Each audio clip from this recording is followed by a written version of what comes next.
मुर्दा कौन है साहब? मुर्दा आदमी वो नहीं है जो साहब जिसको जब मुर्दा आदमी वो है जो कुछ कर सकता नहीं कर रहा।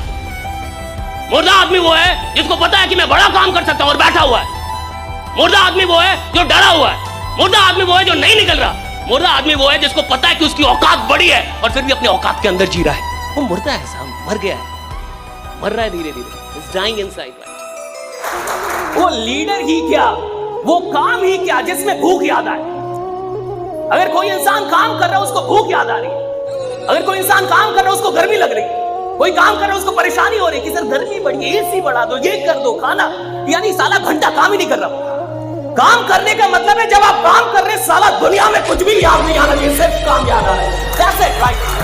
क्यों हुआ कि आज दायां हाथ जितनी फुर्ती से काम करता है बायां उतनी फुर्ती से काम नहीं करता? क्योंकि हम बाएं हाथ का इस्तेमाल नहीं करते है ना, कि बाएं हाथ का इस्तेमाल नहीं करते तो बाएं हाथ में वो ताकत, इसीलिए कहा गया है कि आप जिसका प्रयोग नहीं करते उसे आप गंवा देते। मैंने ऐसे बहुत सारे स्पीकर्स अपने 20 साल के करियर में देखे हैं कि जब मैं उनको पहले सुनता था ना, मैं सोचता था काश मैं इसके जैसा बन जाऊं यार। मैंने बहुत सारे लोगों को देखा है, आज से 18-20 साल पहले मेरी नजर में कुछ लोग थे, मैं जब उनको पहले सुनता था, क्या बोलता है यार, क्या गजब बोलता है। आज जब मैं उसको सुनता हूं मैं बोलता हूं फिर क्या था और क्या, क्यों? क्योंकि उसने अपने टैलेंट के ऊपर काम ही। ऐसे बहुत सारे सिंगर हैं इस देश के अंदर जो 20 साल पहले गजब ढाते थे, आज नामो निशान। हर फील्ड में ऐसे लोग मिलेंगे जो 10 साल पहले राज करते थे, आज कोई पूछने वाला। एक ही कारण है कि उन्होंने उस प्रतिभा का इस्तेमाल नहीं किया जो ईश्वर ने उनको दी। ईश्वर का दिया कभी अल्प नहीं होता, जो टूट जाए वो संकल्प नहीं होता। हार को लक्ष्य से दूर ही रखना, क्योंकि जीत का कोई विकल्प नहीं होता। ठीक है, ज्यादातर माँ बाप यही चाहते हैं कि सरकारी नौकरी में काम कम करना होगा, टीचर हो जाएगा तो पढ़ाना भी नहीं पड़ेगा, खिचड़ी बांटेगा पैसा कमाएगा, खिचड़ी बांटेगा पैसा कमाएगा साहब। पढ़ाना भी नहीं है, दिन भर बैठे रहना है, मार आराम से जो करना है वो करो। इसको मतलब है बच्चा पढ़ रहा है या नहीं पढ़ रहा है, सही है गलत? कितने सरकारी स्कूल में पढ़ाई हो रही है, कितने सरकारी विश्वविद्यालयों में पढ़ाई हो रही है। विश्वविद्यालय में घास जमे हुए, कॉलेज में प्रोफेसर दिखता नहीं है, क्लास लेता नहीं है, और मुझे घंटा डर नहीं लगता ये सब बोलने में। है कि मेहनत से आस लगाए बैठे हैं, मोहब्बत को सीने में दबाए बैठे हैं। मेहनत से आस लगाए बैठे हैं, मोहब्बत को सीने में दबाए बैठे हैं। जिस दिन सफल होंगे डंका अपने आप बजेगा, अभी तो लोगों से अपनी कोशिशों को छुपाए बैठे हैं।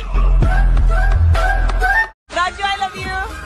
मैम सॉरी, इन फालतू बातों के लिए मेरे पास समय नहीं है, मुझे अपना करियर बनाना है। Thank you.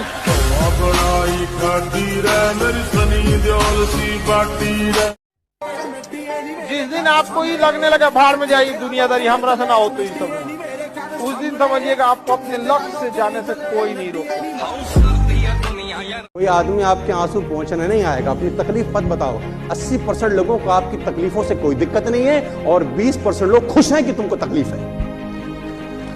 अपना रोना किसी के आगे मत रो। 80% को तुम्हारी तकलीफों से कोई सरोकार नहीं और 20% खुश हैं कि तुमको है।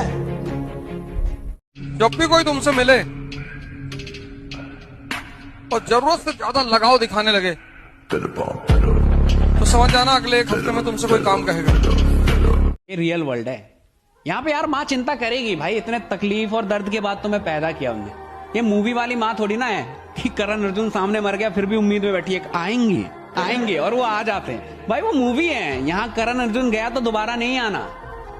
वो माँ ऐसी रह जाएगी बेचारी जिंदगी भर। उनको ये नहीं चाहिए होता है कि बच्चा कितनी तरक्की कर रहा है, कामयाब हो रहा है। वो सिर्फ अपने बच्चे की केयर चाहती है कि खुश है कि नहीं। देखा आपने, कभी भी माँ फोन करती है ना आपको तो ये नहीं पूछती कि बेटा कितना बचा लिया, कितना कमा लिया। वो सिर्फ एक ही चीज पूछती है कि बेटा टाइम से खाना खा लिया। और आप कितने भी छुपाओ ना तब भी उनको पता लग जाता है। वो आपकी आवाज से पता कर लेगी कि क्या हुआ बेटा, कुछ परेशानी है क्या।